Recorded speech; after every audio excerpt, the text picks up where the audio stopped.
Assalamu alaikum, I'm Aisha and you're watching Samaa News. Here are today's headlines. Funeral prayers for late Iranian Supreme Leader Ayatollah Ali Khamenei have been offered at the Imam Reza Shrine in Mashhad, led by his eldest son, Mostafa Khamenei. Iranian media say millions of mourners gathered in Khamenei's hometown, with crowds calling for revenge. Meanwhile, explosions have been reported in southern Iran, with blasts heard in Bandar Abbas, Bushehr, and the nearby city of Chogadak. There is no immediate word on casualties or damage. Residents in Bandar Abbas say 2 nights of renewed US strikes have shaken homes, with some reporting shattered windows after powerful explosions. The United States and Iran exchanged fresh military strikes for a second straight day on Thursday, escalating tensions across the Gulf after Washington targeted around 90 Iranian military sites and Tehran retaliated with missile and drone attacks on US-linked bases in Kuwait and Bahrain. The US said the strikes targeted air defense systems, missile and drone sites, naval assets, and military infrastructure following alleged Iranian attacks on commercial vessels in the Strait of Hormuz. President Donald Trump described the operation as retaliation and warned of stronger action if shipping attacks continue. Iranian media reported explosions across several southern cities, while authorities said at least 3 people were killed near Avaz. The Islamic Revolutionary Guard Corps said its attacks on US military facilities in Kuwait and Bahrain marked the first phase of a punitive response, warning of further retaliation if US strikes continue. Meanwhile, Pakistan and Qatar have launched fresh diplomatic efforts to stop further US-Iran military strikes. Government sources say both countries are in contact with Washington and Tehran, urging them to end hostilities and return to negotiations under the Islamabad Memorandum of Understanding aimed at restoring regional stability. Iranian President Masoud Pezeshkian says Tehran will not respond to what he described as repeated insults from US President Donald Trump. Speaking amid heightened tensions between the two countries, Pezeshkian said Iran would defend its national interests through actions rather than inflammatory rhetoric. He added that Tehran would not adopt the same tone, despite calls from some quarters for a stronger verbal response. His remarks come as diplomatic and military tensions between the United States and Iran remain high.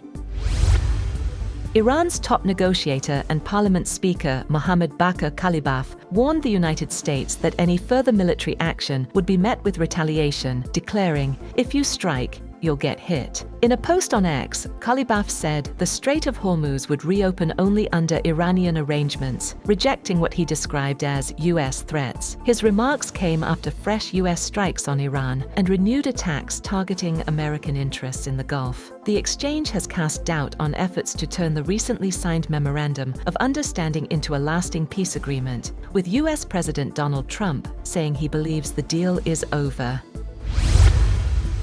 Iran says US military strikes over the past 48 hours have killed 14 people and injured 78 others across 5 provinces. According to Iran's health ministry, the attacks took place during 2 consecutive days of military operations, further escalating tensions between Tehran and Washington. Officials have not released a province-wise breakdown of the casualties or identified the victims.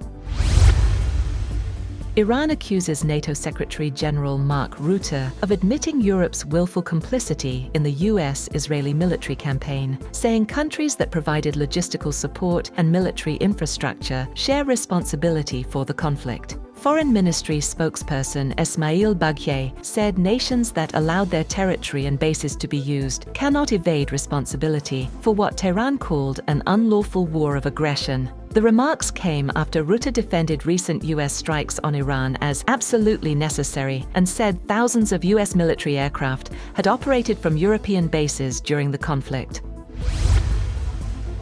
Renewed US-Iran strikes have intensified concerns over shipping and aviation across the Middle East, with oil tanker traffic through the Strait of Hormuz slowing to a near standstill.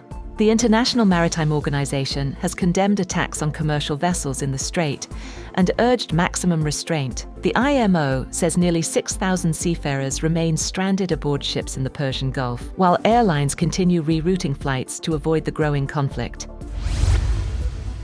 United Nations Secretary-General Antonio Guterres has praised Pakistan's efforts to promote regional and global peace during a meeting with Interior Minister Mohsin Naqvi at the UN headquarters in New York. The two leaders discussed the regional security situation, Pakistan's mediation efforts in West Asia, and the country's long-standing contribution to UN peacekeeping missions. Naqvi reaffirmed Pakistan's commitment to promoting peace, stability, and dialogue, despite ongoing regional challenges.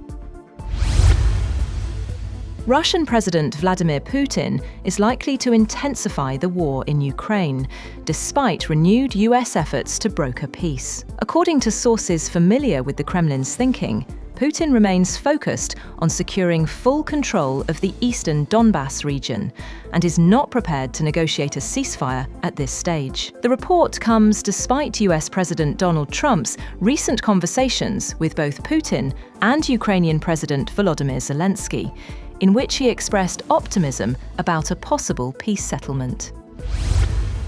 That's all for now. For more updates, visit www.samaa.tv.